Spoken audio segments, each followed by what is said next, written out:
I'd like to call a meeting of the Lost Pines Groundwater Conservation District, March 18th, 2026 meeting at 3:32. First of all, establish a quorum. I think we have a quorum here. Welcome and introductions. I think everyone here pretty much knows everybody else here. So let's stand for the Pledge of Allegiance.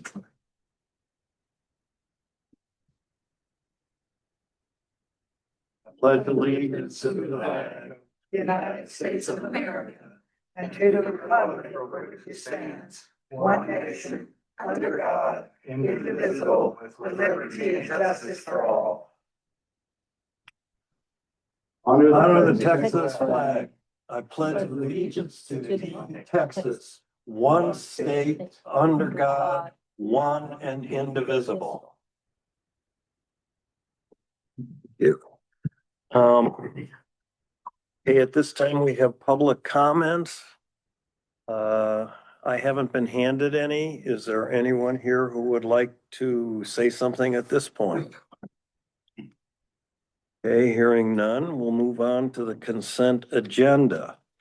Consent agenda items are routine and will be enacted by one motion. There will be no separate discussion or action on these items unless requested by a board director. The items on the consent agenda are the minutes of the February 25th, 2026 regular board meeting, the financial report through February 28th, 2026, and invoices received and payments greater than $15,000. Is any director want to remove something from the consent agenda? I make a motion to approve the consent agenda. Second. We have a motion to approve. A second. Any discussion? Hearing none. All those in favor say aye. Aye. Those opposed? Abstains. Motion passes. Okay, the regular agenda, announcements. I have none. Anyone on the board have any announcement they would like to make? Hearing none, we'll go to regular agenda item 5B. Discussion, consideration, and possible action on district sponsorship of the Texas Alliance of Groundwater Districts 2026 Texas Groundwater Summit. Mr. GM.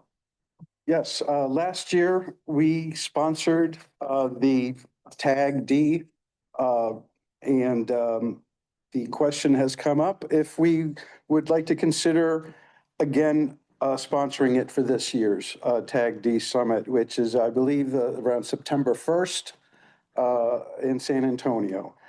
This sponsorship is a $4,000 commitment.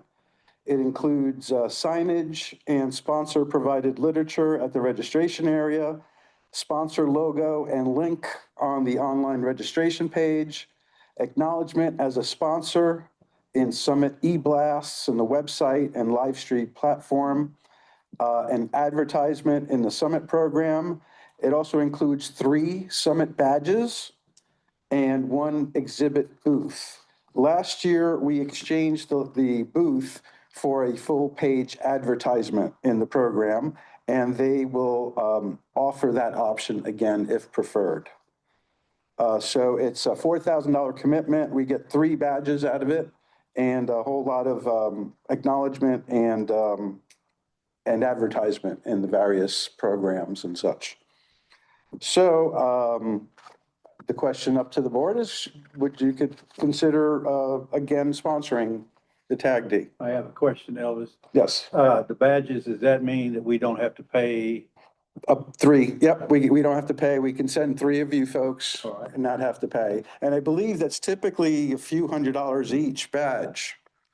So yeah, it's $292 per badge. So, about 3, let's say rounded 3 times 300, so about $900 savings there. Did we send 3 people last year? Oh, yeah, we had about 6 last That year. went. Okay. Yeah. During this event, we've got a lot of advertising. What does it bring back to us? Uh, I'm not, just basically, I think just word of mouth and advertisement. I mean, we're not selling any product, so we're not selling anything, but it's, I guess, yeah, I think it's just like goodwill that we're supporting this. the Tag D. So Tag D is the Texas Alliance of Groundwater Districts. And it's just, that we're participating and a member of the Tag D organization. They provide good, valuable services. So what is the clientele? Who comes to this? The clientele are at anyone and anyone and everyone who's involved in groundwater. They're from all over the state. Yep, it's 300 or 400 people or more there. And speakers include former Supreme Court justices. I mean, it's a good program. Politicians will go there, representatives, senators, groundwater district representatives, general managers, scientists. Yeah, it's a full gamut. It's one of the premier groundwater summits in the state. So there is something in it. Yeah, recognition. Last year we gave a presentation. Which was the best of all. And so I guess last year was the first year we ever sponsored it, was yes. Did we also have a booth there? We did not, we forego the. Forewent. Yeah, I was like, past tense, what's the past tense of forego? In lieu of that, we received a full page advertisement in the program in lieu of a booth. Okay. And it was on the last page, so it was a good. It was, choice. it was Premier Real Estate. Exactly. Is that what you're saying? I don't know what we do with the booth. Do you? And I don't. No, and then someone's got to man it the whole time and someone's got to sit there and then they can't participate. It would be better to. Yeah, and then they couldn't participate if they were manning the booth, so that's why. The booths are more typically for the consultants and engineering firms. Right. Yeah, the folks that are selling stuff. So lots of the booths are folks that are selling equipment, monitoring equipment, selling data, the database and they're more for the vendors are the booths. How many days is it? 3 days, 2.5 days, roughly. I think the first day is a half day and the last day is a half day. Friday's a half day typically. So it's September this year? What's Yeah, it, it's in August? September. It's in early September, like September 1st, roughly 2nd, something like that, if I recall. It's a little later. Normally it's mid-August. Yeah. This year it's early September. Okay. A little cool, maybe. Maybe. Well, they got the pool there and the lazy river, so. I move that we approve funding for sponsorship of Lost Pines for the Texas Groundwater Summit for 2026. Second. Okay, we have a motion that's been made and seconded. Any further discussion? All those in favor, say aye. Aye. Those opposed? Abstention? Motion passes. Regular agenda item 5C, mitigation program update. Okay, let me just get the slideshow prepared. Shrink that down if I can. There we go. Get that out of the way. Put that up. For putting it in big letters. I try. Well, I need glasses too, so. Okay, so this is our yearly mitigation update. And let's see, let me get the. All right, so some background first. Basically, I'll turn the TV around. Because they can't see. Absolutely.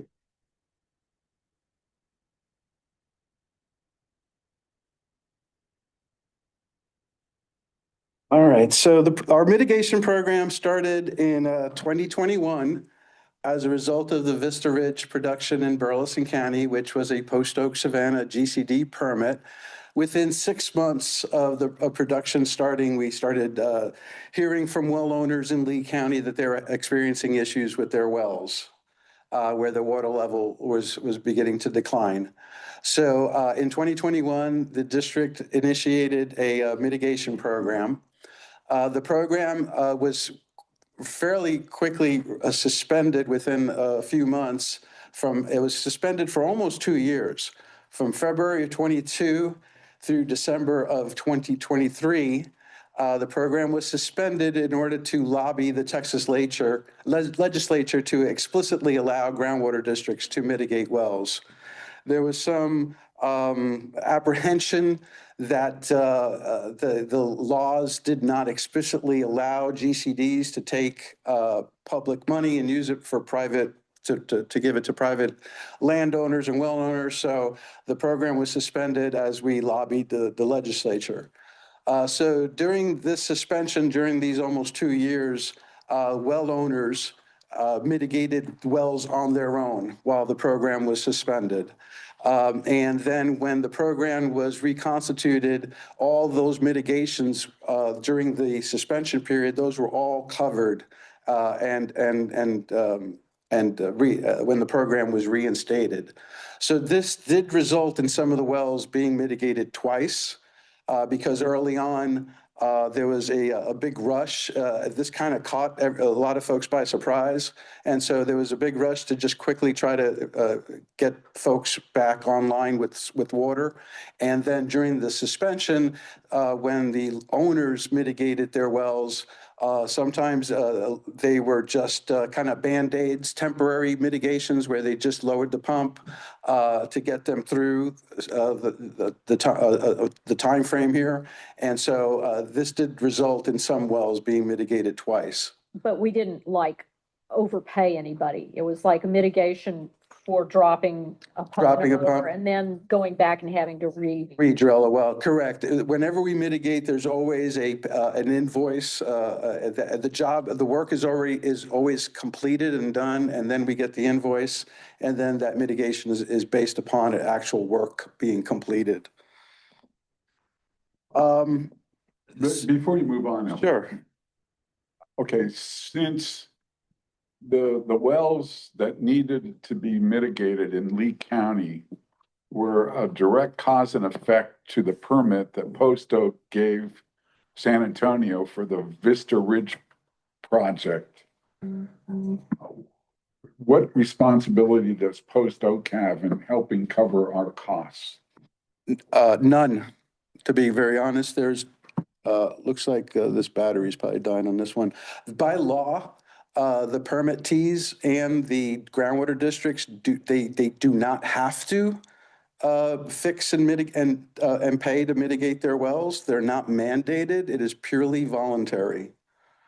And I'll get into that aspect of it. Post Oak mitigating in their district? Yes. Yeah, that's what I thought. Post Oak uses their funds to mitigate within their district, correct? Well, we'll get into that. Right. So far, we've mitigated 86 wells in total. We're up to $771,000 that's been spent and from the Lost Pines to mitigate these wells. Vast majority have been in and around Lexington, 79 wells in and around Lexington and 3 in Dime Box. So vast majority up in that Vista Ridge area, right across the Burleson County line. Again, about a third of the wells initially mitigated in that early period needed to be mitigated a second time due to the speed of these impacts.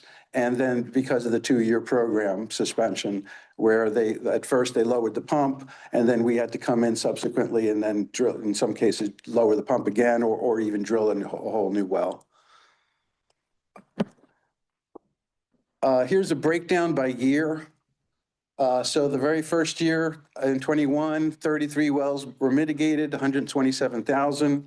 Then in 2022, there was only January and February of 2022, and 6 wells were mitigated in that 2-month period. Then the suspension came in, so there was nothing mitigated in 23. In 2024, there were 28 wells. Some of this was the backlog. So we had the backlog from the 23 wells as well as the wells mitigated in 2024. So when you look at that 24 number, it's kind of encompassing both 2023 and 2024. And then 2025, last year, another 15 wells were mitigated for 234,000. And then this year, just through March, we've already mitigated four wells at 73,000. So it's getting expensive. The drilling a new well now, I just saw one that's coming in just recently. It was $41,000. And that was 620 feet deep. That was a right? 620 feet deep in the, unfortunately, this person's right in the critical area, and they have a Carrizo well. Well, and it looks like if you're looking at the number of wells, 33 wells for 127, I know there's a difference in price, but I have a feeling we've got more new wells drilled versus just dropping pumps. Correct, exactly. Initially, it was, the Pumps. mitigations were, $5,000, $8,000 because we were just lowering pumps initially. And now we're at the point where it's more common to see a whole new well being drilled for 35,000, yeah. And then this year for 2026, we have $315,000 budgeted for our mitigation program. And we probably will hit that number, it looks like, at the rate we're going. One thing, what I'm finding is that when I ask and then when I speak to folks as they come in the office and call and inquire about this, that a lot of the well owners out there just don't know information about their well. So really, we need to try to promote some sort of program where maybe it's more of a marketing program, but educational program to get folks to really learn about their well and know their well. So when you ask the well owners, a lot of times they don't have a well report. Many of the older wells, it's very difficult to find your well report if the well was drilled in the 70s or in the 60s. Some of those well reports might be in the Railroad Commission or something, and they're super hard to find. But the newer wells all have a state well report. And so we really need to try to promote folks to go and find out information about their wells, find their state well report, and have a knowledge about their well depth and pump depth and static water level, the age of the well. Pump depth is difficult to know about. There's not a lot of data in our database about pump depths. A lot of the state driller reports, the driller isn't installing the pump. There's a different pump installer that's different from the well driller. So that pump information in many cases is not in the well report. So it takes some digging, maybe calling the company that did the pump or the well driller. Sometimes they'll have their own records that you can ask them, and they could provide the records about that drill.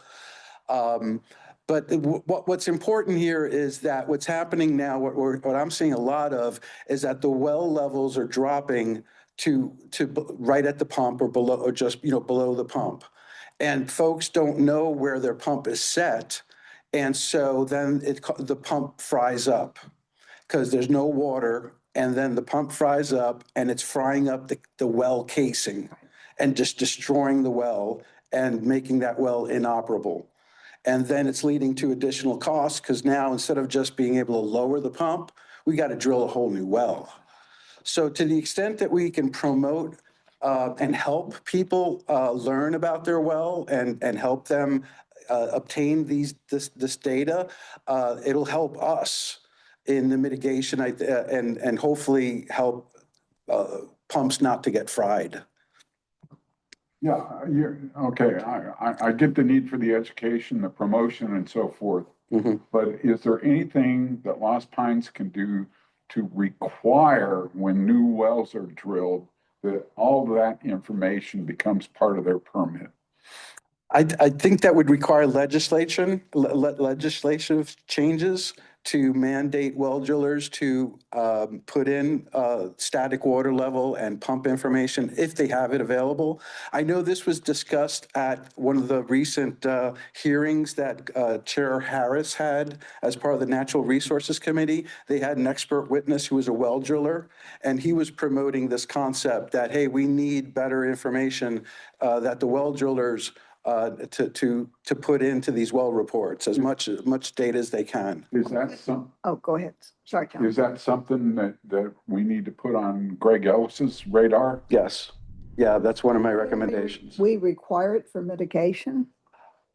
I mean, if you want money, you got. Yeah, for We have sure. to have Oh, this yeah. information. Oh, yeah, when we go to mitigate a well, we try to collect all this data. Correct. Yes, and so as part of the mitigation, we look this up and we go out there and measure the static water levels, or the well driller does. Right. And then we, many times, as part of the mitigation, they have to lift that pump up anyway, and then they could literally measure the pump depth by measuring the casing, the drop pipe. And so in that situation, when there's a mitigation, a lot of times they have to pull the pump up, and then we will know where that pump was set.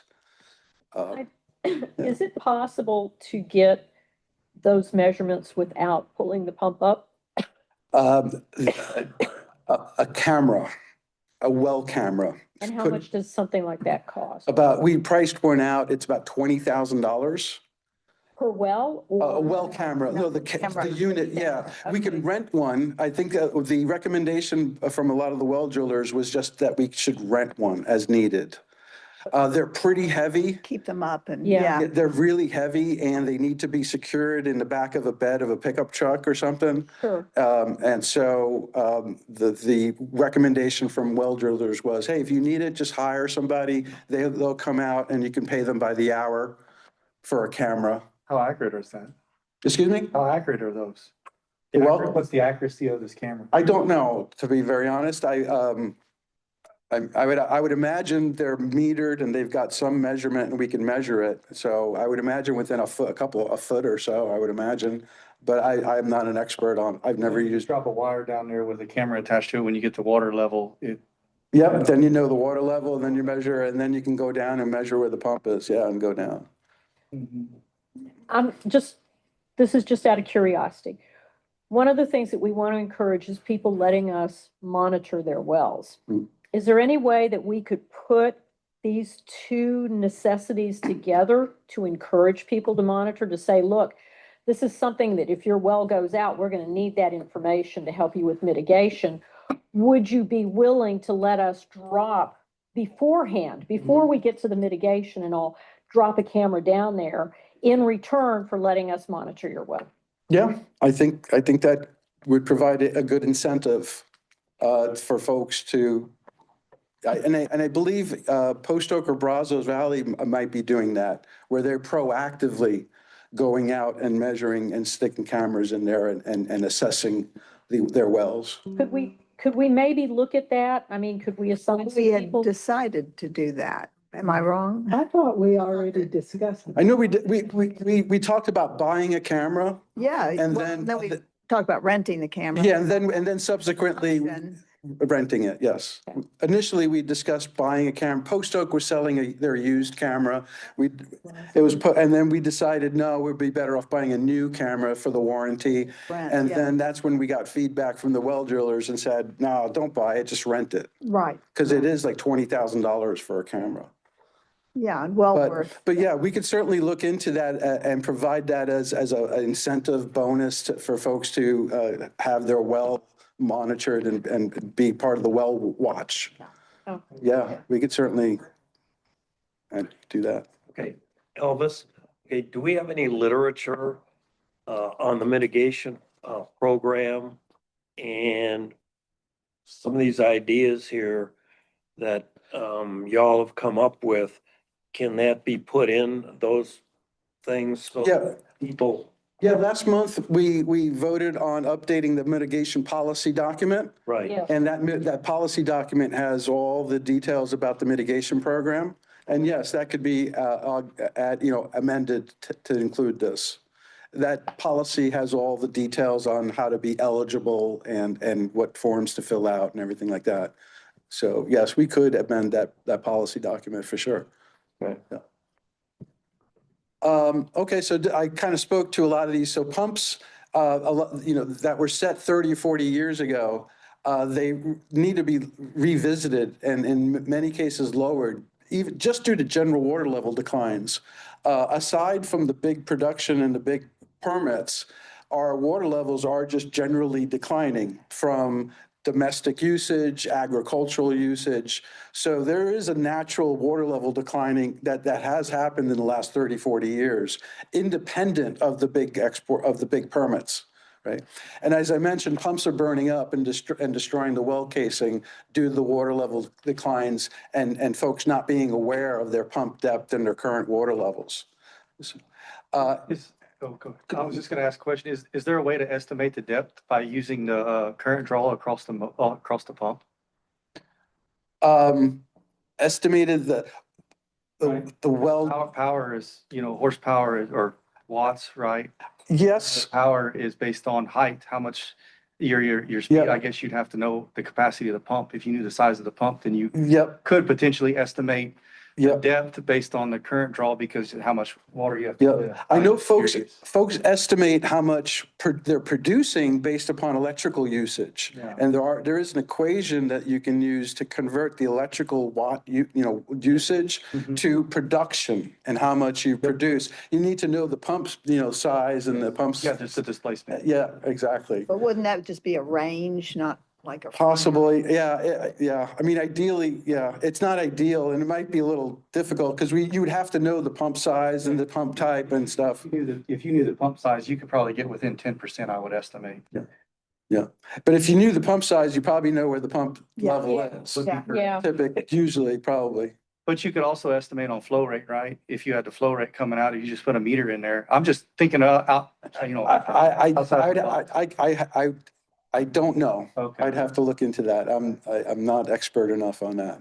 We also have a digital measurement device where you can check your water level. Yeah, we have a sounder Yeah. that you put in to do water levels. That's simple. When it comes to the pump, it's a little bit more difficult. Yeah, I got The you. water level is an easy one. I just thought something that would be a little less intrusive, right? Where you could. Sure. Yeah, because the other options, pulling up the pump is expensive, renting a camera, that's expensive. So yeah, if there was an alternative way, Yeah. I can ask around and I could ask some well drillers and stuff if they know of any way of doing that. This gets to the mitigation and the permits. So some permits include the mitigation for their own in-district wells, but typically not for wells outside your district.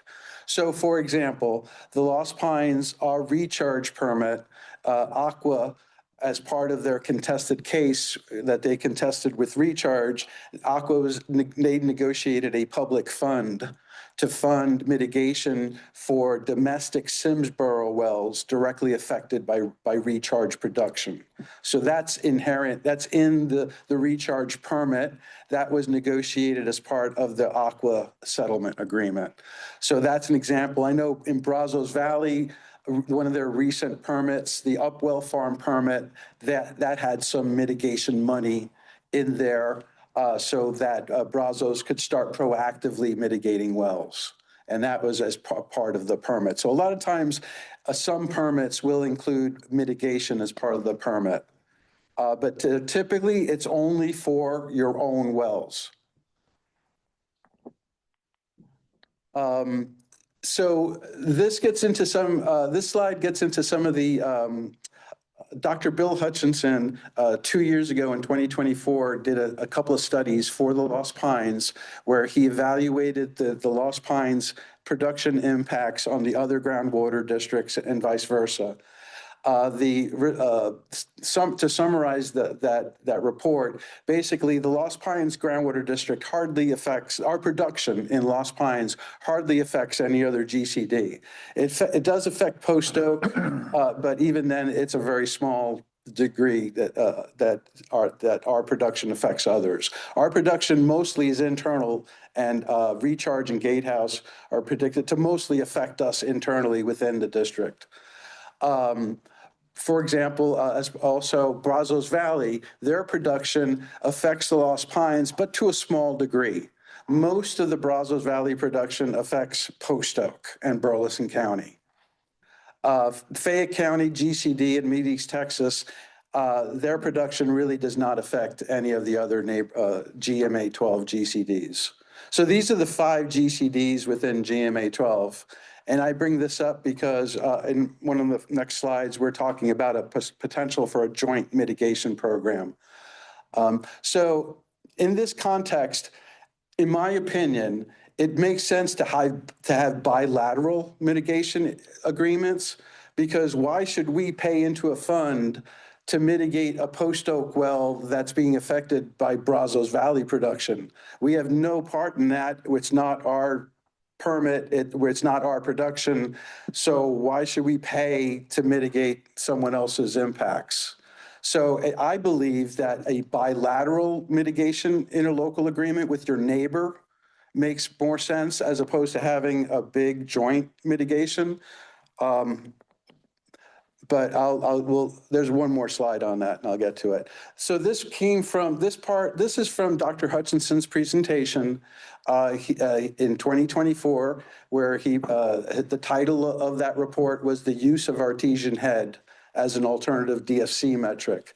And what this shows, the red bar is when you turn off all of the Lost Pines production.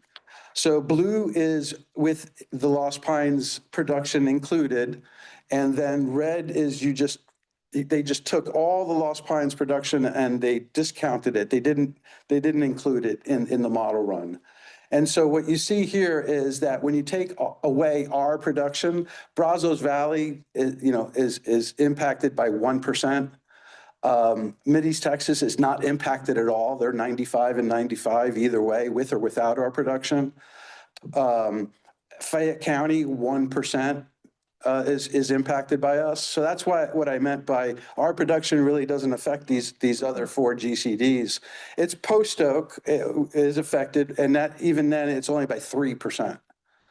So just wanted to show that and that report is online on our website. It's from 2024.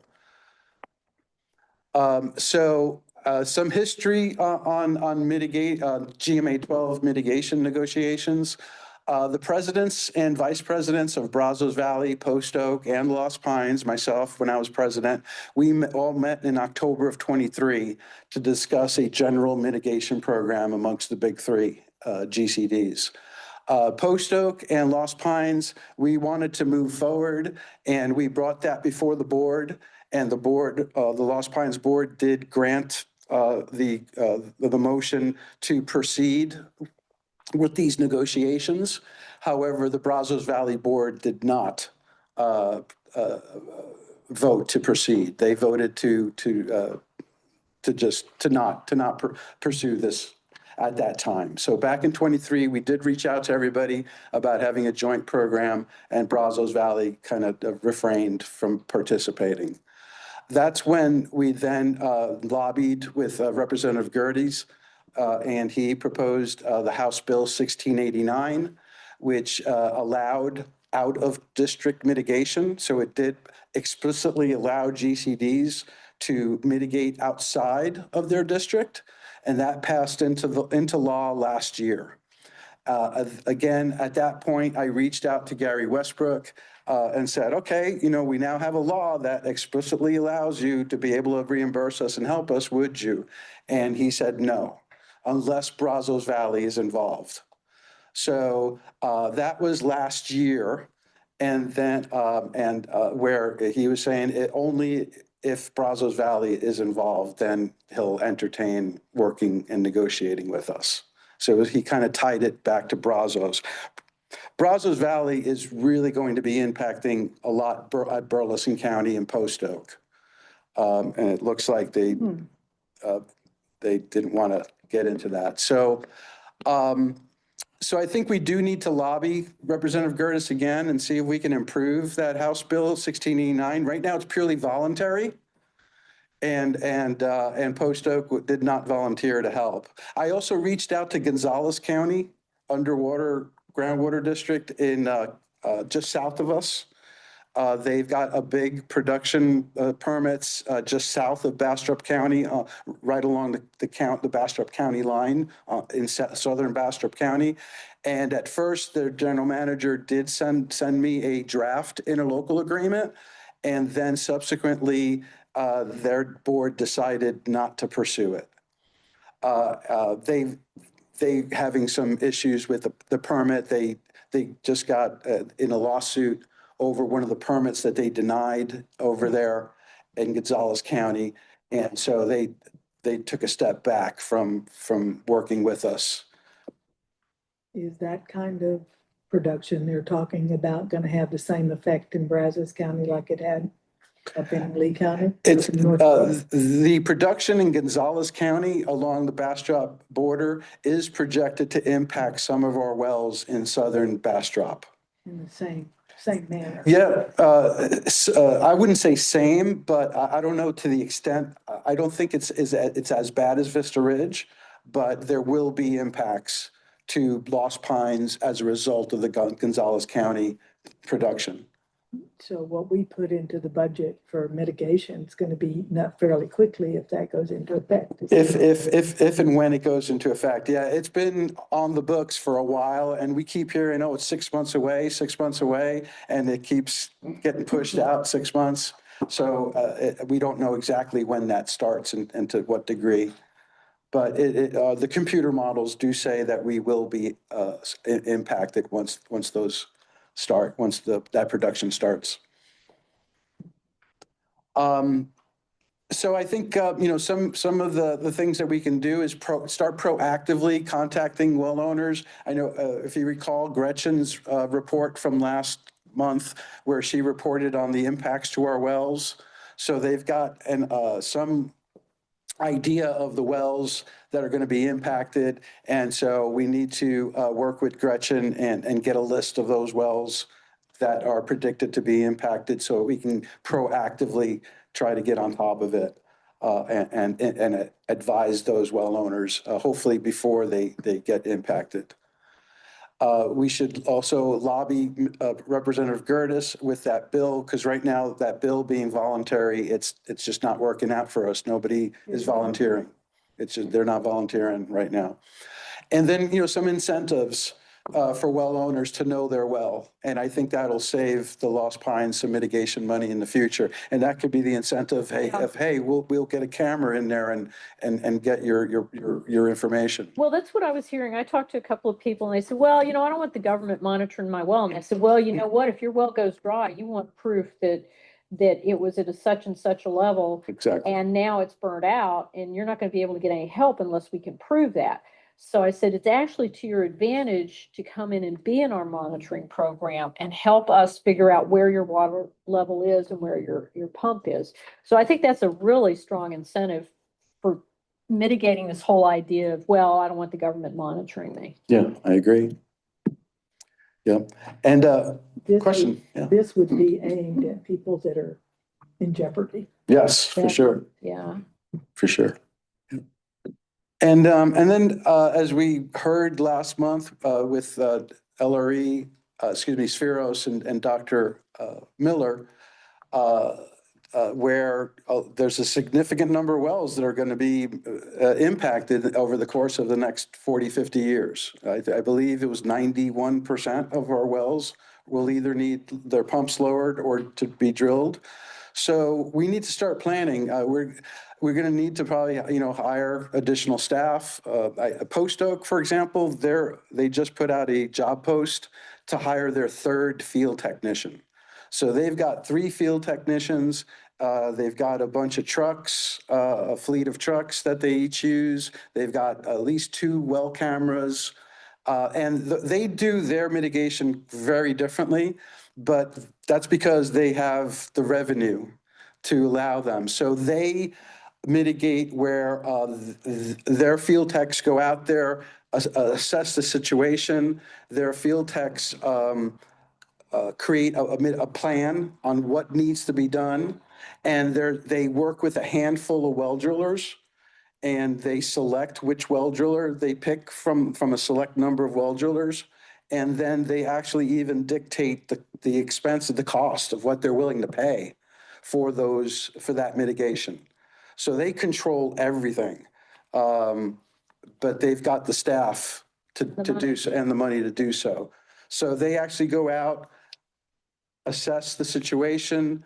They provide the mitigation plan of how deep to drill, into what formation, what size pump. They govern everything. And then if a well driller is not available, they pick a next one in the list. They don't wait for a well driller to become available. They got a list of 4 or 5, and then they just start going down the list and picking the next available well driller. And then they even dictate the terms and conditions of the costs. Yeah.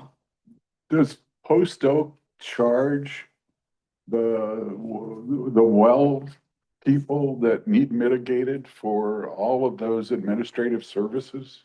Not to my knowledge, no. That's another distinction. Post Oak pays the well driller directly, whereas we grant the money to the owner, and then the owner pays the well driller, is the way we do it. My understanding is they pay the driller directly, and that the landowner isn't even involved. How do they get around designating certain drillers? Isn't that? That's a little hairy. Yeah, that could get into legal, in order to, make sure that you're not biased or, But I don't get my choice of drillers. Right, you may not get your choice of driller. Yes. So, anyway, we need to start planning and thinking about the future, because with 90% of the wells being mitigated, we are gonna have to have like a whole department just dealing with mitigations full time. So. Do we have the budget to do that? I don't know, possibly. Keep in mind that once Gatehouse and Recharge starts, we're going to be getting quite a bit of money for export fees. And that House bill, the law that went into effect, allows us to use export fees for mitigation. So we'll be using our export fee money for that. That's it in terms of my mitigation update. Anybody else have any questions, comments for the GM? The only other comment I have is you have to understand what's taking place over there in Burleson County, where those wells are at, where I'm at, and you put all this together, it's about a 25-mile drawdown area in a circle. And when we get these other wells going, it's going to really get interesting. Yeah, right now we are being impacted mostly by the Carrizo production of Vista Ridge. Vista Ridge produces in 2 formations, the Simsboro formation and the Carrizo. The Simsboro wells are quite deep, like over 2,000 feet deep. My understanding is that water is so hot that they can't pipe it in the pipeline to San Antonio at that temperature. So they needed the Carrizo water in order to cool the water down, so that they can cool it down before they can transport it in the pipeline down to San Antonio. So that's why they also are pumping from the Carrizo, and that's the production that's causing the impacts in Lee County. Is that a possibility on the other one? The other one is in Carrizo and Queen City, I believe, is in southern Bastrop County. Yeah, those are, I believe, Carrizo and Queen City production to our south. I mean, the hot water. Oh, that I do not know. That I would imagine is geologically, could be geologically different. The hotter it gets. Yeah, the deeper you go, typically So we're drilling to the center of the earth. drilling to the center of the earth. Yes, possibly. Elvis, is this a good time for an executive session on this item? Well, I was thinking of doing the executive session at the end of today's meeting, Sure, that's fine. and then just having that as the last thing is an executive session so we can talk more about this. But my recommendation is that we proceed with the rest of the today's agenda, and then at the end of the today's agenda, then going into executive session for a bit. That works.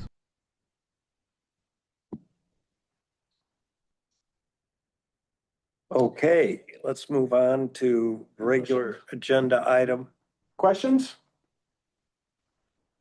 Any questions? You're good? Yeah. Anything to add? One thing to add. Sure.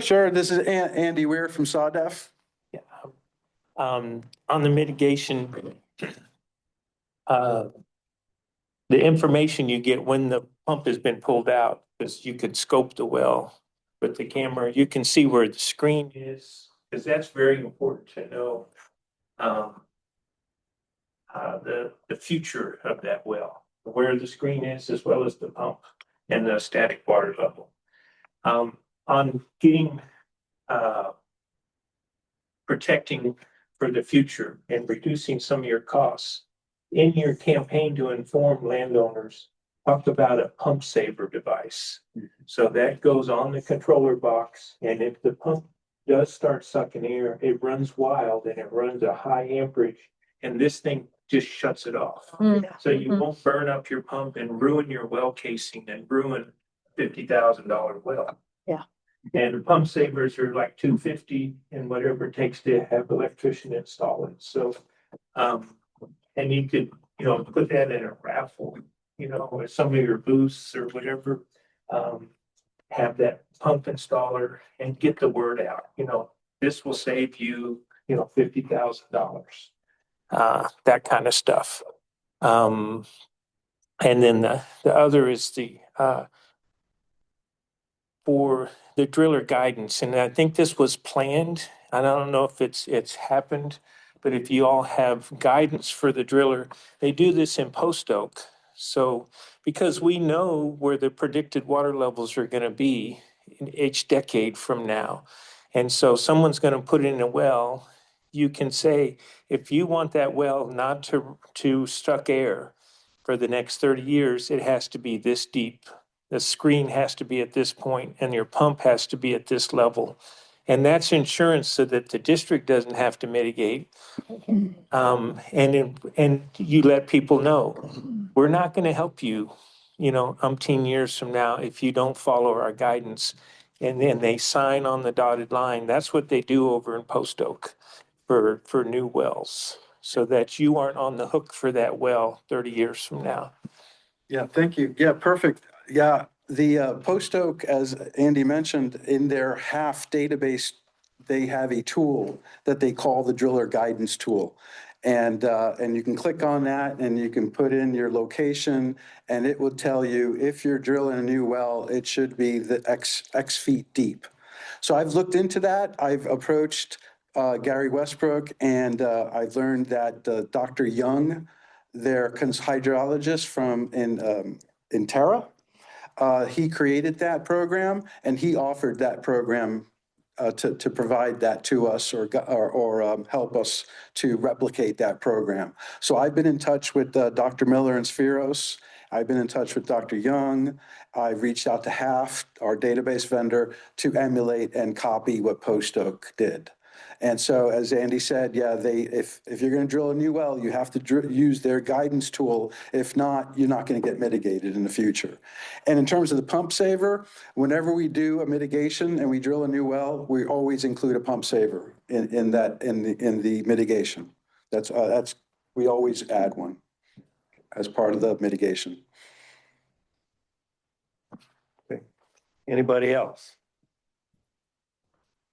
Okay, moving on to regular agenda item 5D, a demonstration of the district well database. Okay, Elvis? Yeah. You got 3 minutes. Well, I figured since today's agenda was a little light, that I could take this opportunity to go over the database and highlight some of the new features.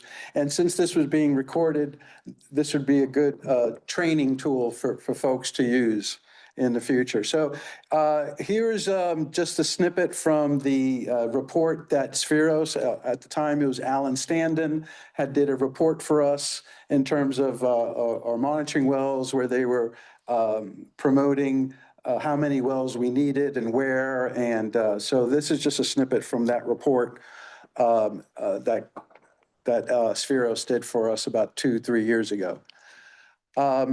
So in terms of monitoring, let me start with the monitoring. So last fall, through, I think it was October, November, we monitored 29 official DFC wells and 70 non-official DFC wells. So that was Spheros was chartered to do that over the course. I think it took about 2-3 weeks, and they went out and monitored these 99 wells.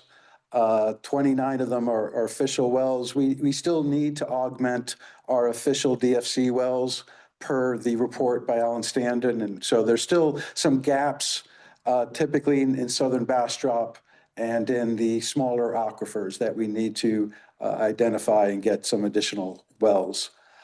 Also, just FYI, the Lost Pines has roughly about 23 monitoring wells that have either been conveyed to the district as part of the permits when we grant a permit, or that we have access to about 23 official dedicated monitoring wells. So as part of the recharge permit, recharge had to provide 6 monitoring wells. Those were conveyed to the district last year in April of 2025. As part of the gatehouse permit, there were 5 wells that were conveyed to the district. And these wells were paid for and drilled by Gatehouse, or in case of Recharge funded the drilling of those wells, and they equipped these wells with monitoring equipment, and then they convey it to the district. So the Gatehouse wells were just conveyed last month to Lost Pines. In addition, Thomas Turfgrass, TTG, it stands for Thomas Turfgrass.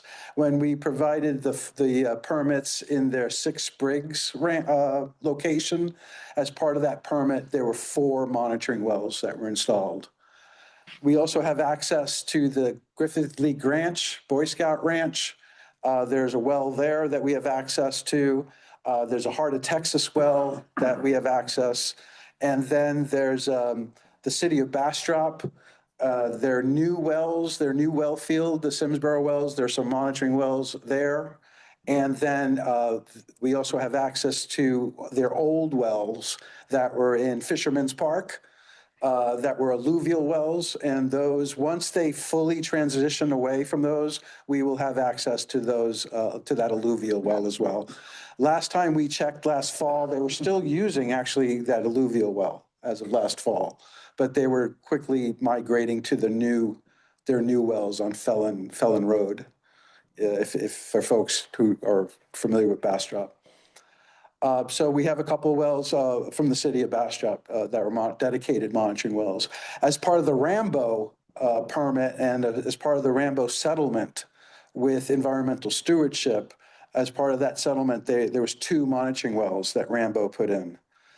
And then the Texas Water Development Board, they have 4 wells in the Lost Pines district that they maintain. And 2 of them are the two new Gatehouse wells, which we gave them access to 2 new Gatehouse wells. And then they had 2 existing wells. And I can show that as well in the next slide. So those Texas Water Development Board wells, they provide the monitoring equipment. They provide the satellite connection. It's all done via satellite. And those 4 wells are reported in real time on the internet. And there's an internet link, and you can click on them. And I'll show you those links. So there's the 2 existing water development wells. There's one right by the American Legion on Highway 21 in Bastrop, right next to there's a big water tower next to the jet airplane. Right there, there's one of the Texas Water Development Board well, a Simsboro well. The other well that exists that's TWDB is in the city of Lexington. Right in the city, there's a monitoring well equipped by the water board, and that is a Carrizo monitoring well. Then the two new ones that we just equipped a few months ago that were gatehouse wells, they're both co-located on this right next to one another. So we got a 2-for-1 deal. They were able to monitor two for the price of one, in essence. And one of those is Calvert Bluff and the other one's Hooper. So right now we've got Calvert Bluff, Hooper, Simsboro, and Carrizo being monitored in real time by the water board equipment. Now, those wells are being used, right? No, It's strictly. they're strictly monitoring wells, dedicated monitoring wells, yes. So here's the URLs, the links to those 4 water development board. Actually have those up and running. So what I'll do here, I think is, I might need to switch. Yeah, so let me switch over to the actual database at this point. And I could show you that. So let me stop sharing here for a second. And let me bring up this and let me share this. How deep are those wells at Calvert Bluff and Off the top of my head, I don't know, but we can find out right here.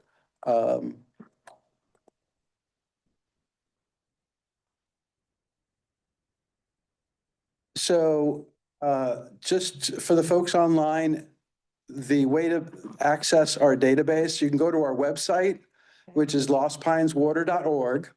And then you just scroll down and you'll see this big button right here, well database. You click on that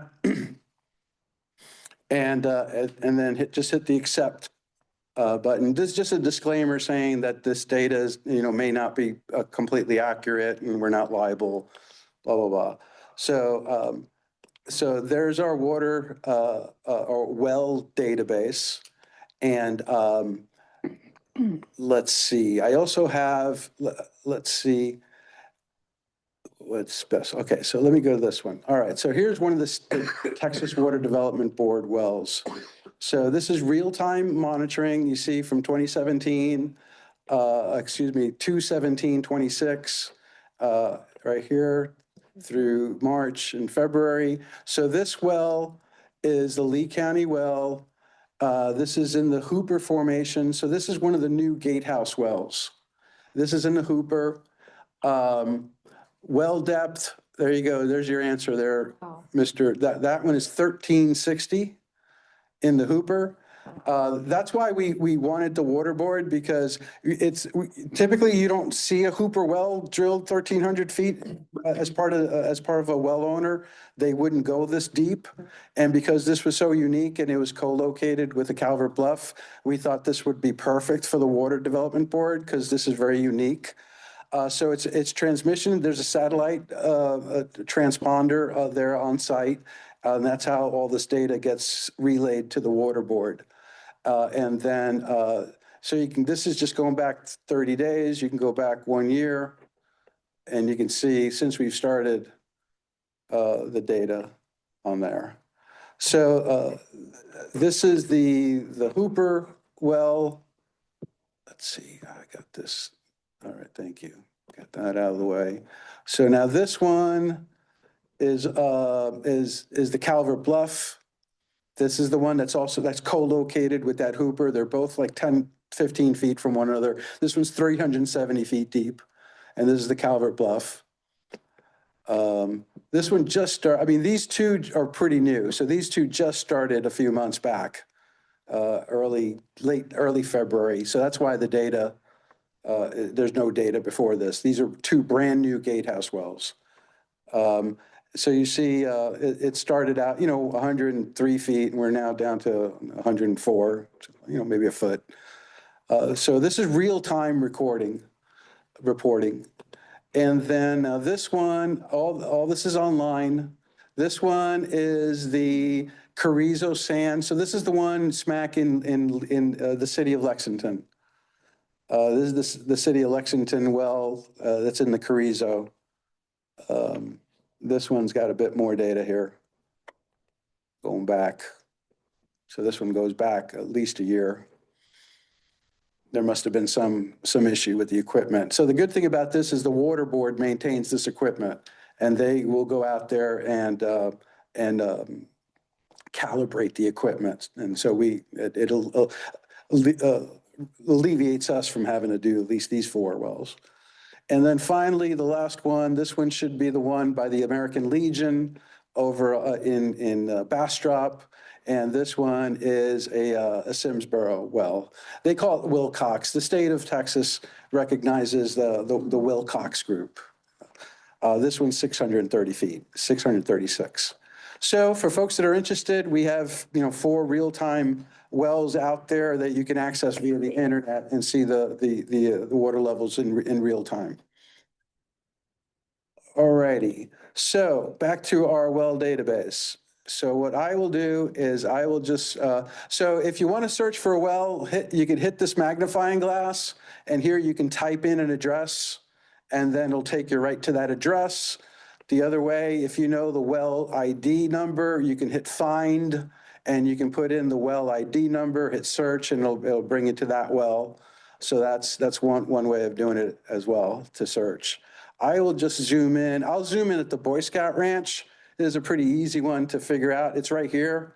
So the Boy Scout Ranch is 5,000 acres, so you can see there's not much around it.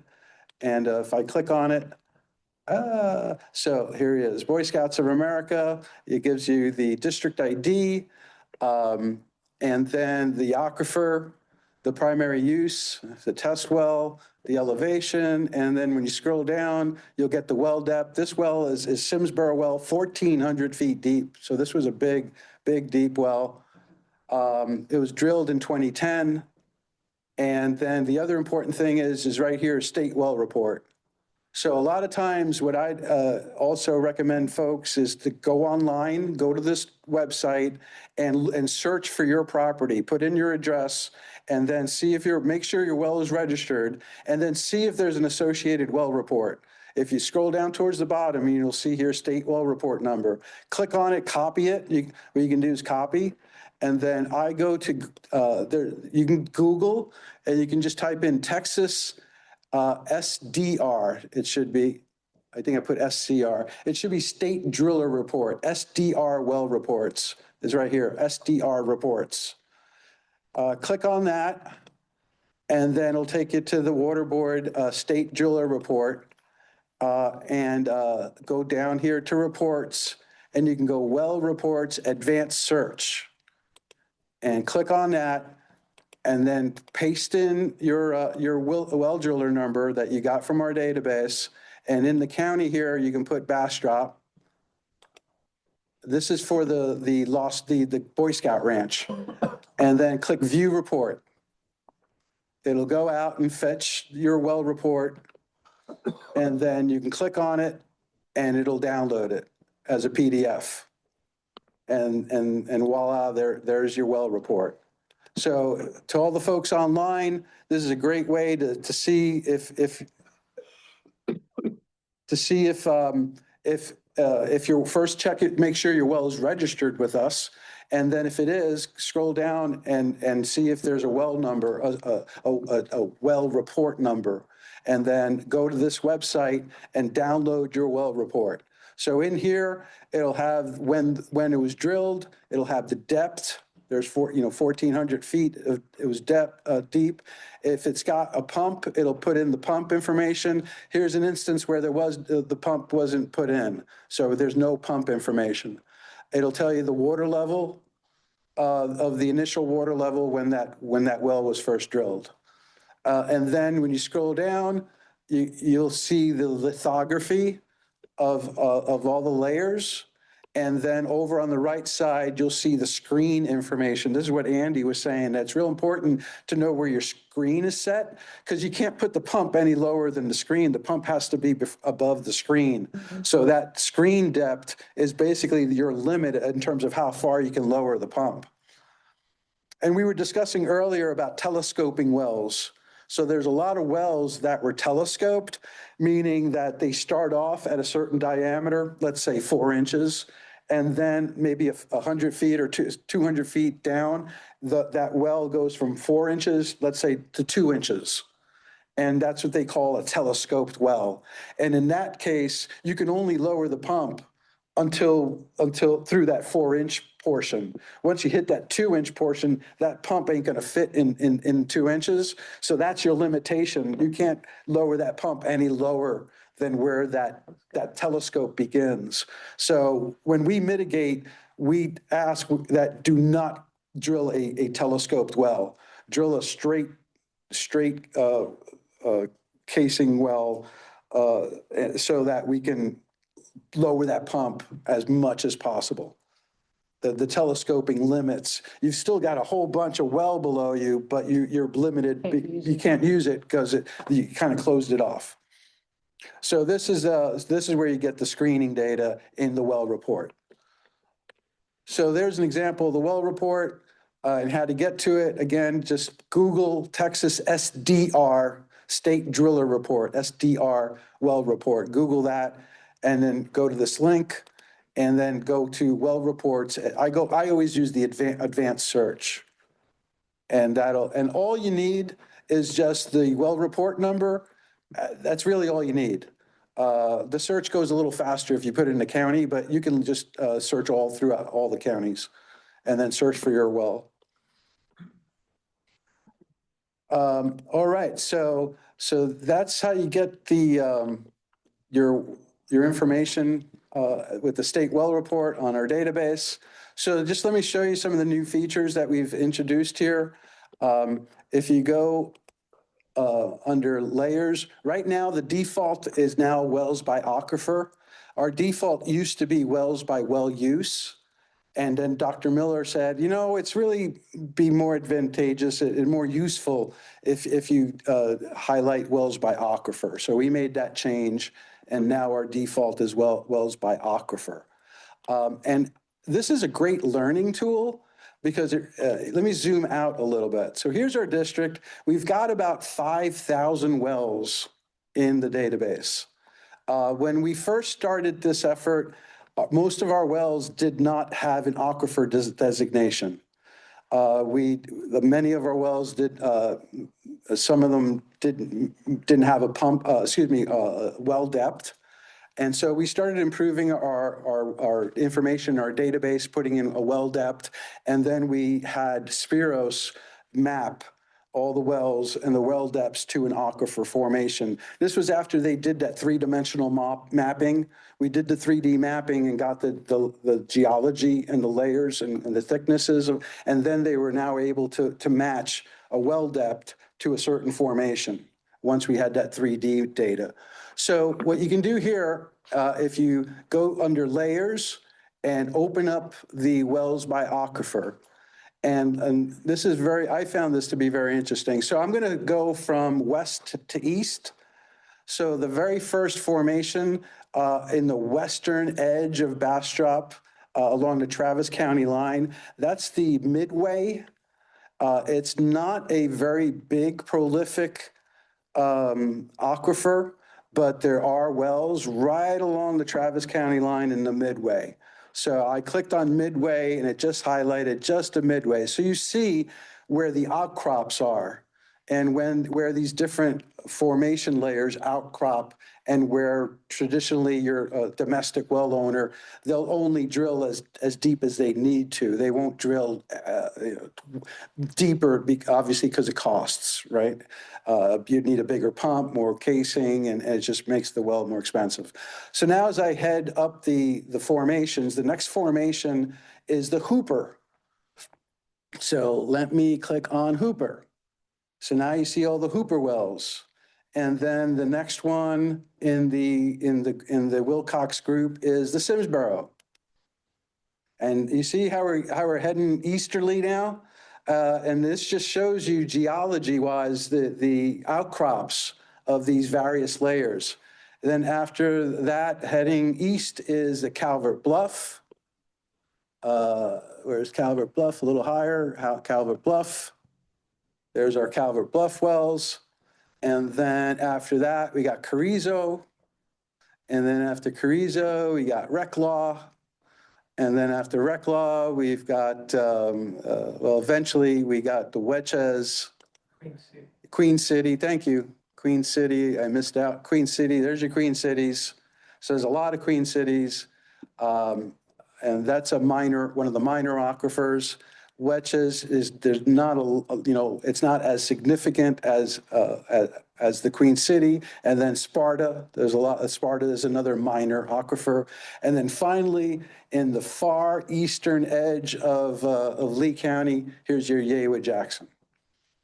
So it kind of, this is a good tutorial to teach folks about the formations and how obviously there's certain areas that, predominantly are within a certain formation because folks don't drill deeper than they need to. Yes, exactly. So that's that. Then the next interesting thing that I'd like to show you is wells by exempt status. So if you click on wells by exempt status, and I'm going to go by non-exempt wells. So these are the big permit Ts. So these wells are, here's Vista Ridge. I added those because I wanted to know where Vista Ridge was relative to these other wells. So even though it's not in our district, I added those. They're right on the Burleson County line. So this is the Vista Ridge well field right there. And so a lot of these wells up here, you've got the gatehouse wells. Right around here, you got recharge wells. So if I click on one, you'll see, okay, there's NDOP recharge. That's well number 11. And then down here, you see all these right in a row. That's easily picked out. These are the LCRA wells. So that's on the far eastern edge of the Boy Scout Ranch. They're all in a row. If I just click on one of those are the LCRA. Drilled? Those are not drilled. Okay, right. Nope, they should say, I believe, pending on here. I believe primary use other, exempt no, monitored unknown, blah, blah, blah. Yeah, these have not been drilled yet. That's why we don't have well depth or pump size or anything in here. These are all the permitted. These are permitted, yeah. These are permitted. So we put in here, typically we'll put in pending. So these, so here's all the permitted wells, the non-exempt wells. So this is a good way of, if you just want to exclude domestic wells and just look at the big producers, go to the wells by exempt status and just select no. And these are all, so you'll see, these are Giddings. So some of these will be Giddings wells, City of Giddings. Here we, probably some of these be Lee County. The edge there, yeah. So some of these Lee County water supply, et cetera. One thing to note is that there's not a lot of permits south of Highway 71 in Bastrop. So here's Bastrop, here's the river, here's Highway 71. If you take a look, they're mostly clustered up by the city of Bastrop. But once you get down, you have the Rosanke well. Yeah. That's the Aqua Rosanke well, and this is the Aqua Foster well. That's the Foster well. 304, right? I don't know, but what we can do is we can. It's got the roads. Yeah, you can click over here where it says base maps, and you can go to imagery and streets. So you can go to streets and get the streets. Yeah, okay. So. And then. Yeah, okay, that's out. It's over closer to Rosanke, yeah. Yeah. Okay. So this one, I'm pretty sure that one's the Rosanke. Yeah, that one's Rosanke.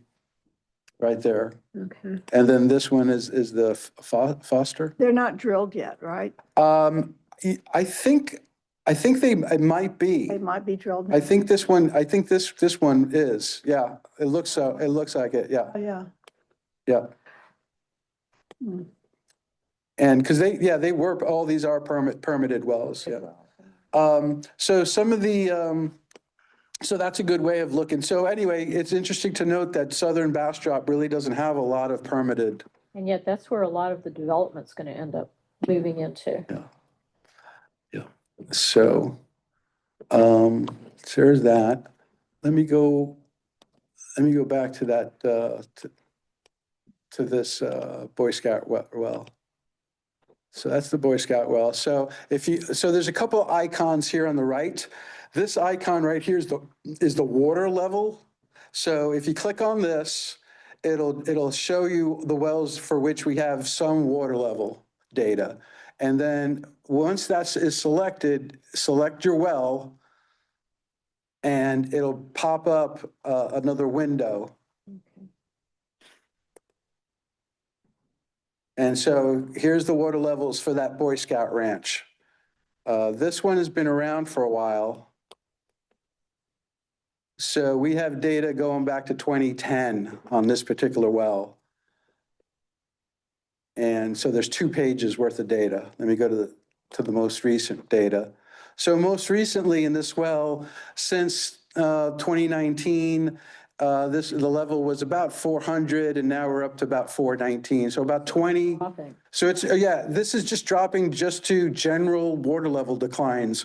There's really no large production. There's not a lot of permit near this Boy Scout ranch. It's a 5,000 acre Boy Scout ranch, and it's pretty much dead center. There's no production around it.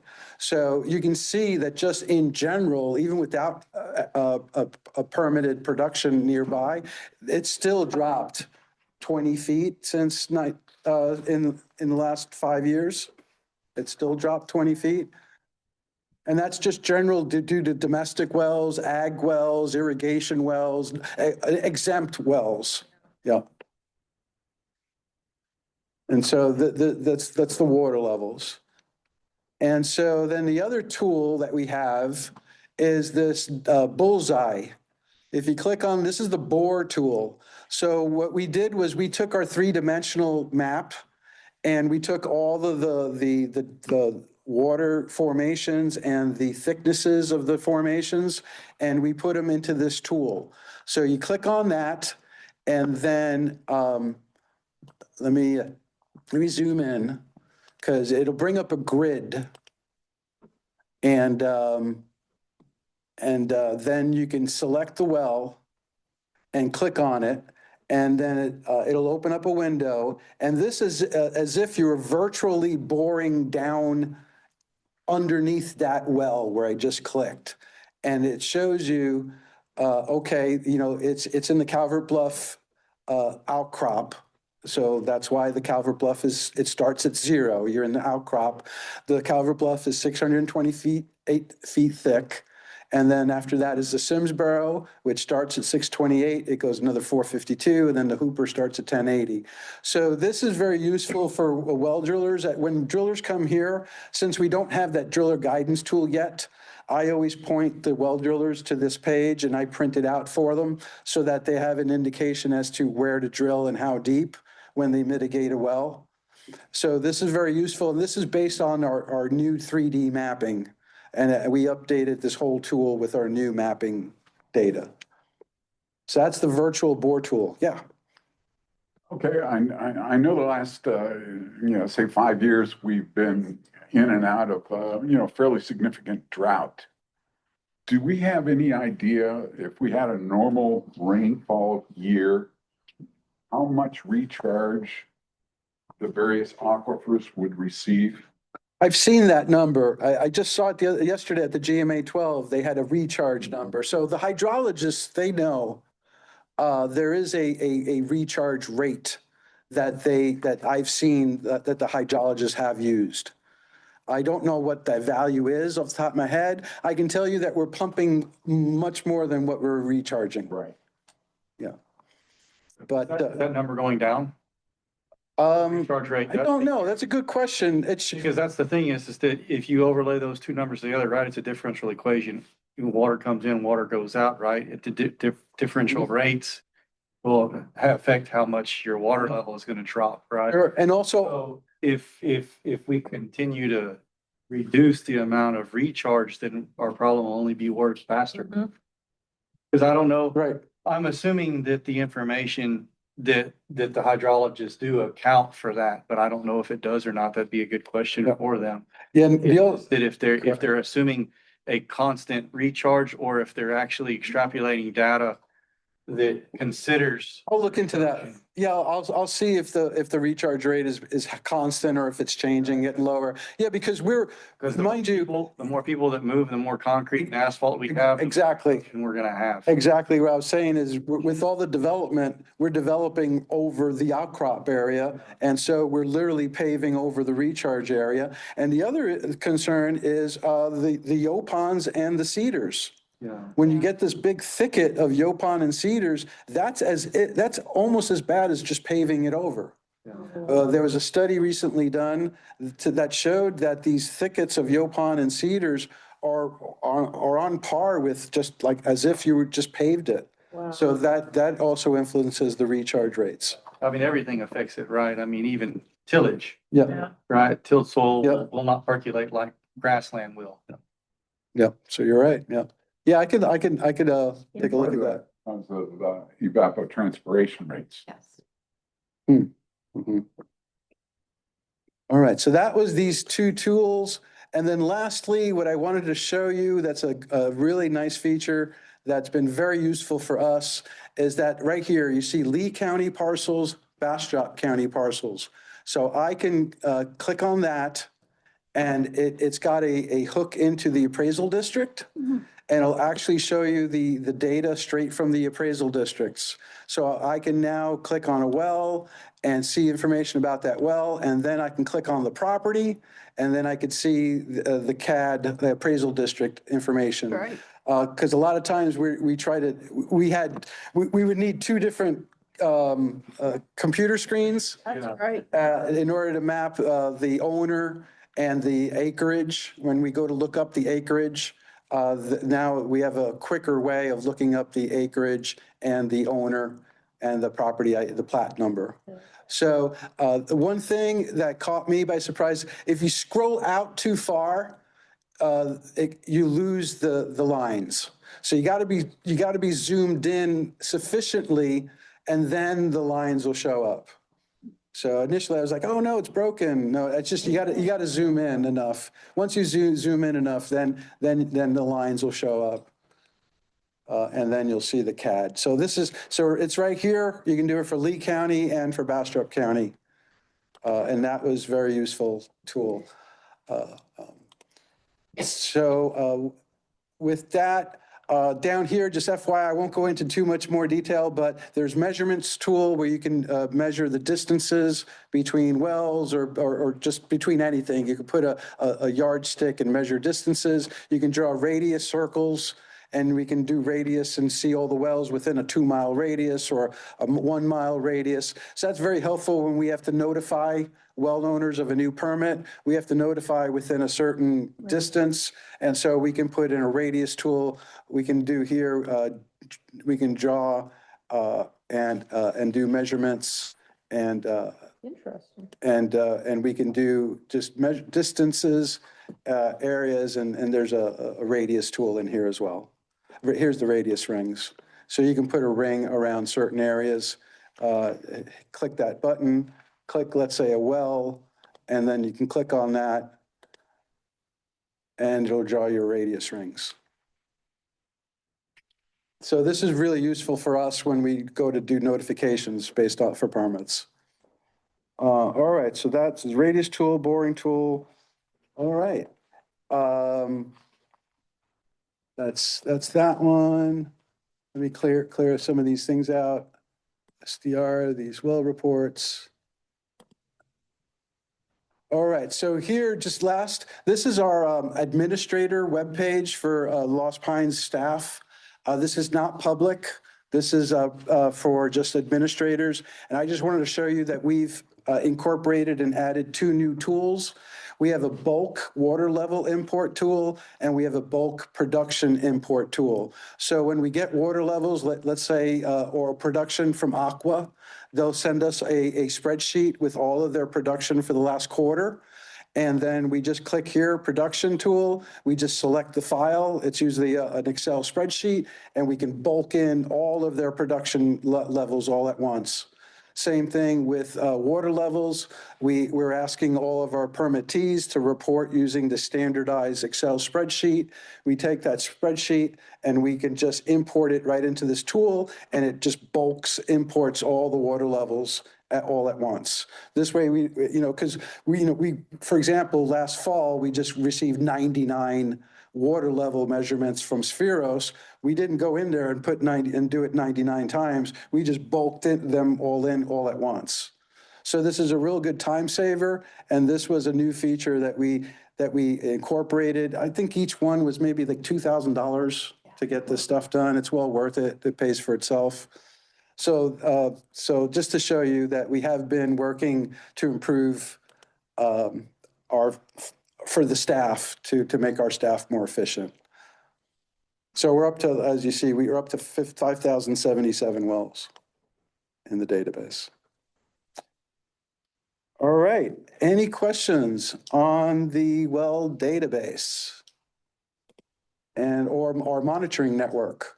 Oh, that was the last thing to show here. So let me just clear this.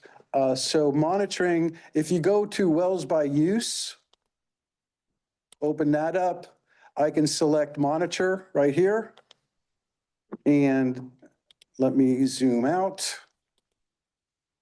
And here are all the official dedicated monitoring wells. Some of these are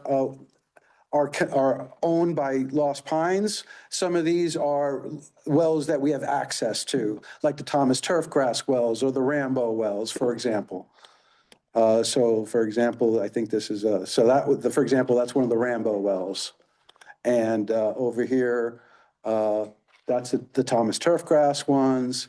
And then if you scroll up, I think These are all dedicated. these are all dedicated monitoring wells. Yep.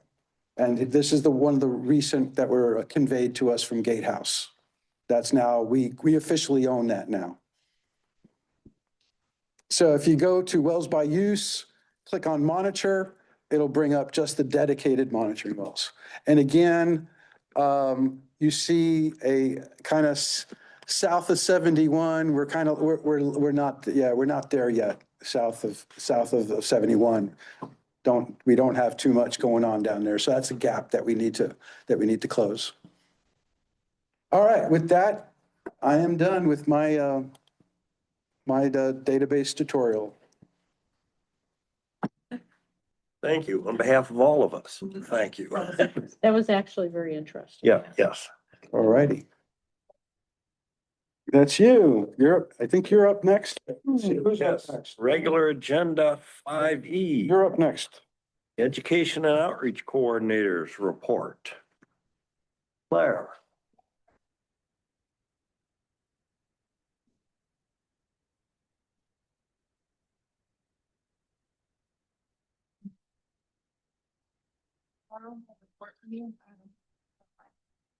Here, you want this? Thank you. Yeah.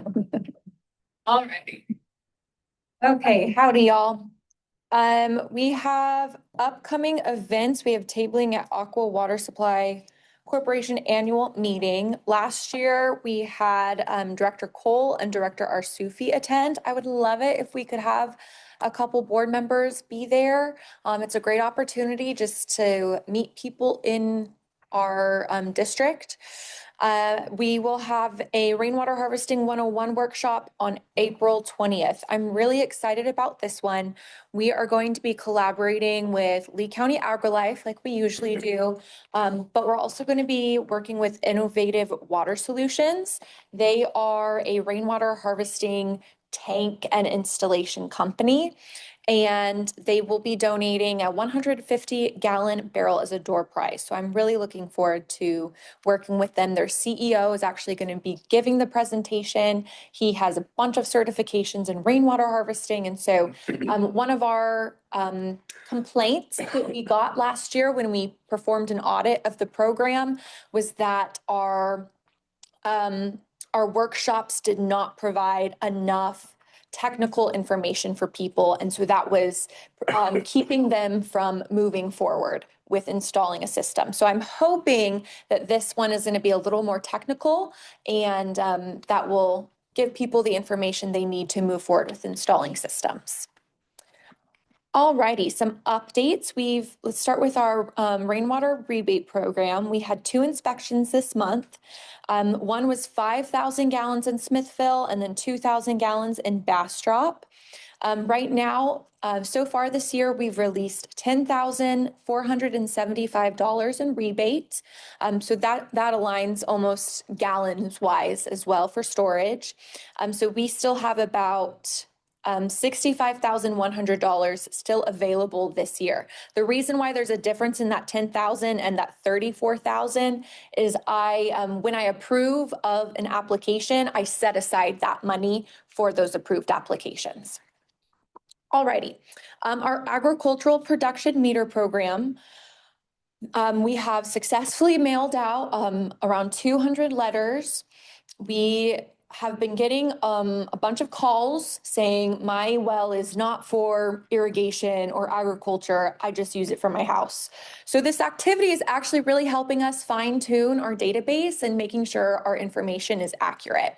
But right now we have 5 well owners who are on board to get a meter. And I believe 1 or 2 of them have multiple wells. So we're making progress on this.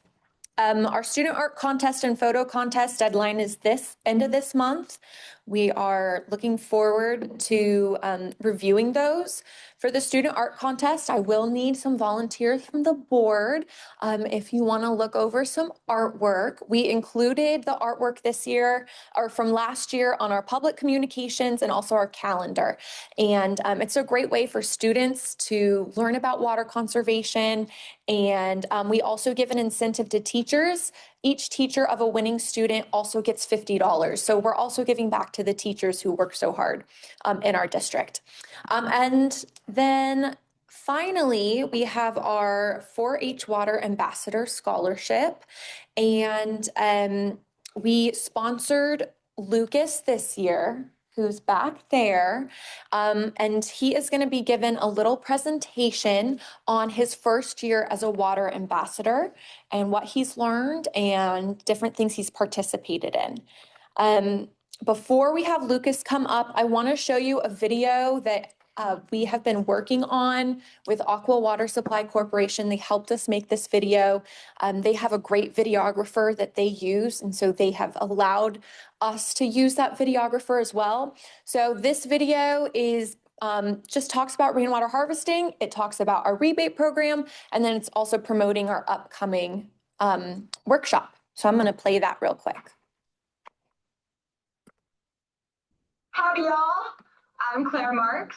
I'm an education and outreach coordinator for Lost Pines Groundwater Conservation District. We manage the groundwater in Bastrop County and Lee County. You come to us if you want to dig a water well, and you also come to us if you want to learn about all things water, rainwater harvesting, drought, and now our rainwater harvesting rebate program.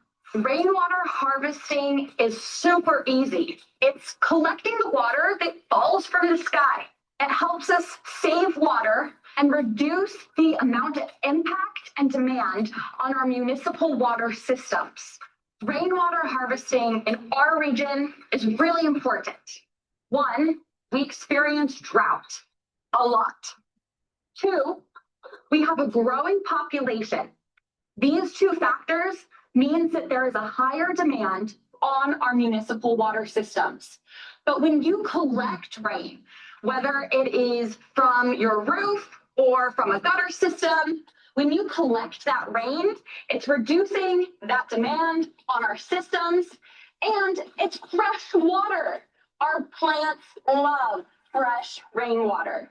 So start collecting today, collect that water, and help save water for our region. If you want to start your rainwater harvesting collection journey, it starts with education. Lost Pines Groundwater Conservation District provides resources on our website, www.lostpineswater.org. And we also host Rainwater Harvesting 101 sessions, where we talk to you about why you should harvest rainwater and how to harvest rainwater. The next Rainwater Harvesting 101 workshop is on April 20th from 6 to 8 p.m. Register today by calling 512-360-5088. All righty. Yeah. So, thank you, Aqua, for helping us make that video. I'll be promoting that on our social media. So if you follow us on social media, make sure you share that. All righty, I'm gonna stop sharing our screen real quick. And Lucas, do you wanna come up here? Oh, actually, I do need to share the screen. I've got, You yeah, have it up? yeah. If you scroll down towards the bottom, yeah, there you go. Perfect. Yeah, we just blow it. Blow it up. There we go. No. Get out of the way. I was so close. There we go. Okay. All righty, Lucas, come on up. I'm Lucas Easel. I'm the Texas Water Ambassador. I started my journey as a water ambassador in June of 2025, traveling the state of Texas with other 4-Hers. We met with several different water districts across Texas, learning different needs for water in those areas. Since then, I've helped Claire Marks and County Agent Jerry Klein at many different education programs. I attended the Water Ambassador Fall Retreat in October to meet with other ambassadors to share experience. I have attended the Lost Pines groundwater meetings, Post Oak Savannah Water Summit, attending the Middle Yale watershed meetings, monthly Zoom meetings, and I have also helped Georgia Canfield and Cheryl Smith with stream team testing. This month, I will be going to Lone Star Splash Camp to help 6th through 8th graders learn interactive water activities and explain knowledge and applications of water, of all things water, and will help Larry Highsmith with the 4th and 5th grade Wildlife Day. Awesome. Thank you.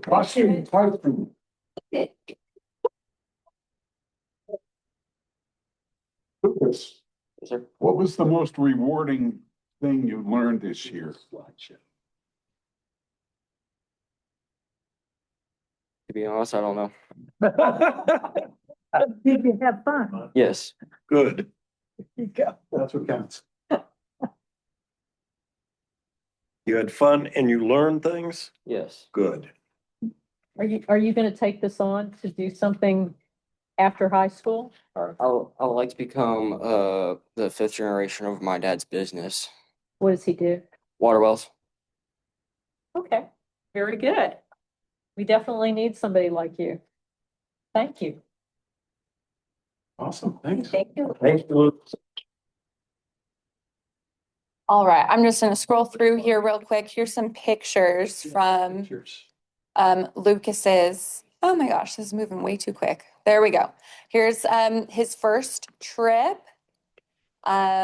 This is when he did stream team testing at the Meadow Center. They went to the Capitol one day. Just some more pictures for you. I think we have some from some of our events on here too. Here we go. Lucas was very helpful. Last year we did a we did a water reading, it was a water conservation book reading at the local library. And then we also did a watershed activity. And Lucas helped with the watershed activity. And so we're very grateful for his help. And then we also did another watershed activity for, I believe it was the fourth grade Lee County Wildlife Expo, something like that. So he helped out with that. And then here's a picture of him at one of our board meetings. So he has been a trooper sitting through these board meetings and he's been learning a lot. This was his fall retreat last year. And then what he was talking about, these are his upcoming events. So he did get accepted into the tier 2, which is next year, which means so every year that they participate, they accrue $1,250. If he does all 4 years, we'll be able to give him a scholarship of $5,000 to further his education. Oh, great.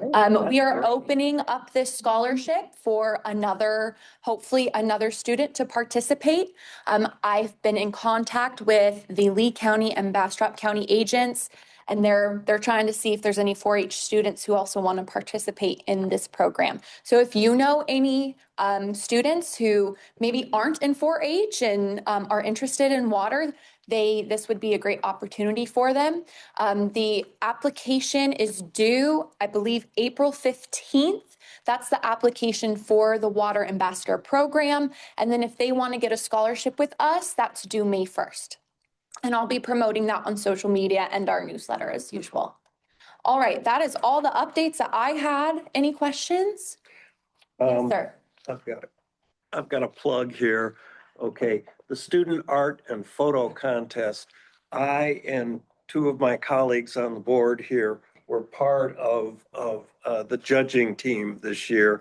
And actually, that was an awful lot of fun. So if you would like to do that, fine. And, I am happy to appoint an ad hoc committee of a few of you to help Claire. So just a pitch.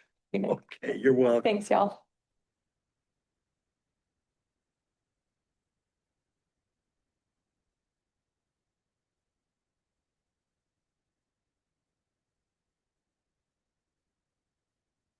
The general manager's report, agenda item 5F.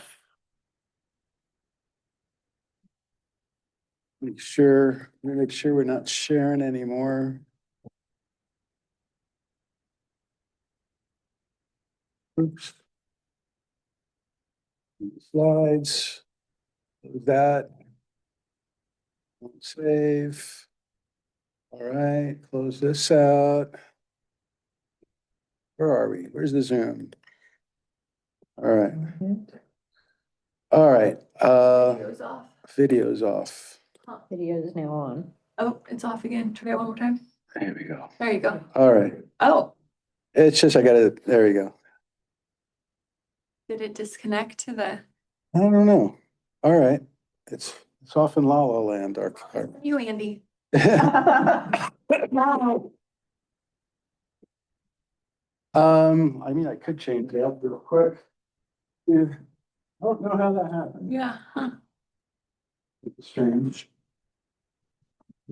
People feel hanging in there.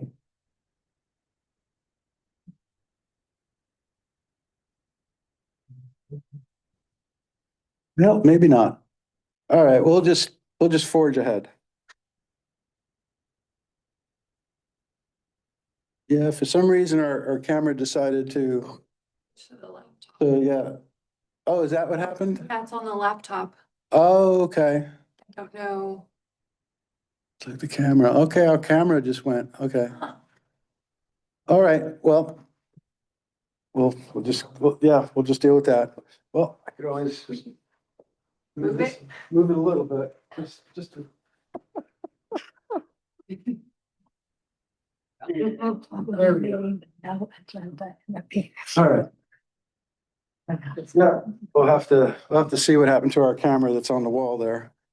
All righty, so general manager report. We've had 13 Form 100s. Those are the applications to drill new permits. There were no Form 300s, but there were 13 Form 100s. I gauged 2 wells this past month. Droughts, we're still in extreme drought. We were in extreme drought last month, and we continue to be in D3, all of Bastrop and Lee County. We are obviously below average in the county, and we still are in extreme drought. Boardroom, we have some new microphones that are on the table. They aren't fully configured yet. I'm hoping that these Shure microphones, the big microphones, that we will not need them in the future. But that's still a work in progress, but we do have new microphones. We had a financial audit in this week on March 10th and 11th, and we plan on having that report next month, if possible, in April, as soon as April or May for the audit. Everything was fine as part of the financial audit. There was an updated employment manual that was distributed electronically to the board. We are asking for comments. Due date is 2 weeks from today. If you can send me comments on if you have any on that draft employment manual. The Texas Water Development Board grant was submitted last week. We submitted a grant for data collection. It was a grant for $50,000, and it's the title is Colorado River Alluvium Connection Study to collect data in the alluvium and with the river to collect some data on the interactions between those two water entities. So that was submitted, I believe in May is when we might hear something about this. And then the funds would be available towards the end of July. I believe that roughly. So stay tuned on that. The GMA 12 just spent yesterday.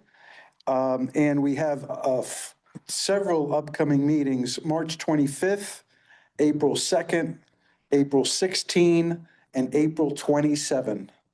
So we've got 4 meetings because we still have a lot of work to do. By May, we have to vote on the preliminary DFCs by May 1st. So we need to review the 9 factors against the proposed DFCs, which is right now is to keep the DFCs the same. And so that will be reviewed by our hydrologists. They will be presenting over the course of this next month, the 9 factors evaluated against those proposed DFCs. And again, the due date is March 1st, where we have to vote on preliminary DFCs. All those meetings are at 10 a.m. In Milano, Texas, at the Post Oak Savannah GCD offices. Question. Yes. If the GMA 12 votes to maintain the DFCs and Brazos River, they want to explode them, will they be held to their previous DFC? The way it works by law, it requires a supermajority vote to vote on a new DFC. So that would require 4/5, 4 out of the 5 GCDs must be voting the same. And we do have, as of right now, there are the 4 GCDs apart from Brazos. We've already have voted unofficially to keep the DFCs the same.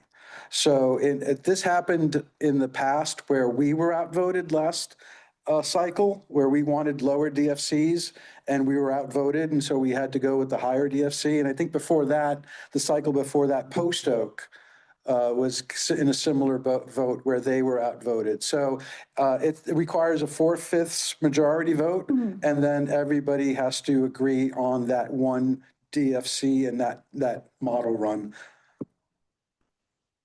But given the quantity of the permits that are pending with Brazos, will they be able to maintain their DFC? We don't know. I mean, that's kind of to be determined. In the past, I mean, in my opinion, a DFC is not just a number. It's a number associated with a year. So in our case, our current Simsboro DFC, because they're by formation. Each formation has a different DFC.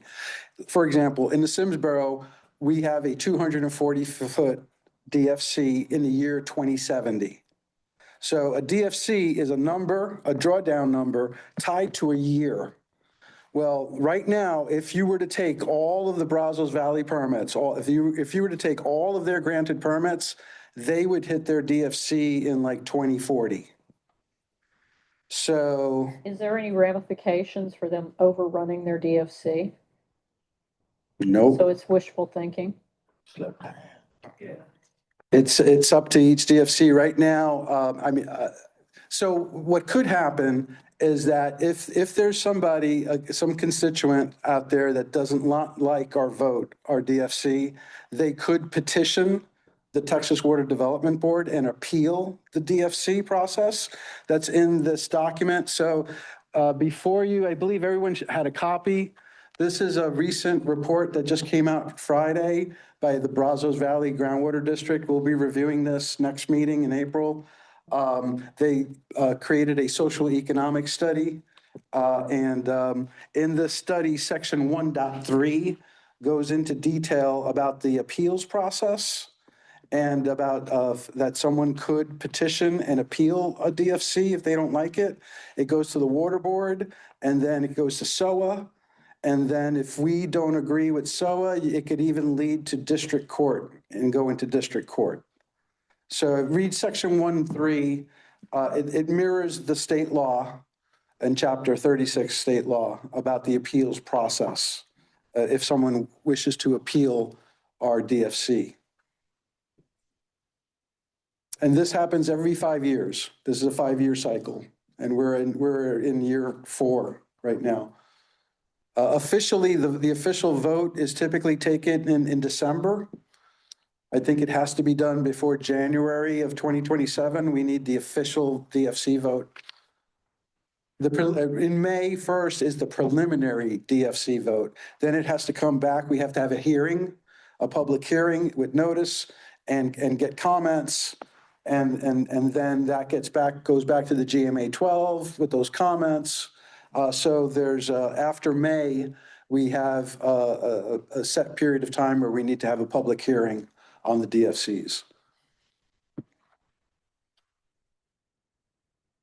Any other questions on the process of GMA? So lots going on at the GMA right now. Okay, I've got one comment. Okay, the employment manual was sent to everybody. We want to have comments there by April 1st so that the governance committee can take those, look at those, and propose a final a manual to be voted on in the April meeting. So get your comments into us by April 1st or forever hold your peace on this manual. The blue comment was stuff that, those were the comments, right? And the red was where you had changed it. Yeah, Okay. yeah, red is the changes, correct. So really, you mainly want comments. Yeah. Yeah. Yeah. But if you've got something on the blue, yeah, that's valid. Sure. Right, I am done. Okay, thank Again, you. I would recommend that at the end of our meeting today that we, before we adjourn, that we go into an executive session at the end.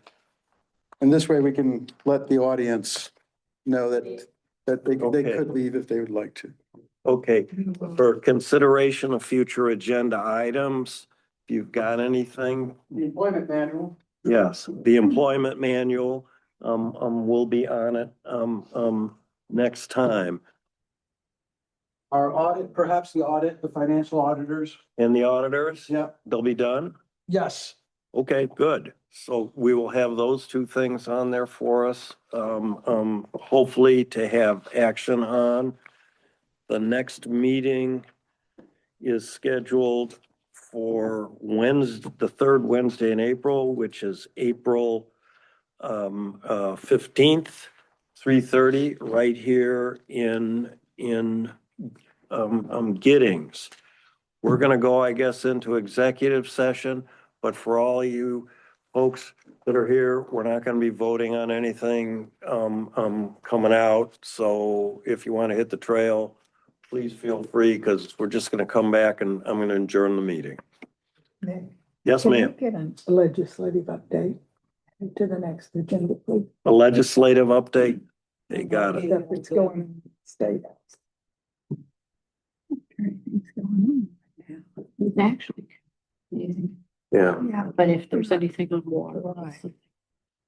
We're gonna timestamp it, so we're entering it. Oh, we are entering into the executive session at 5:26 PM.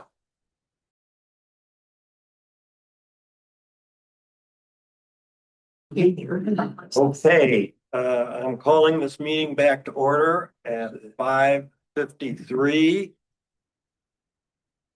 And seeing as there's no other agenda items, I'm adjourning the meeting at 5:53 PM on the 18th of March.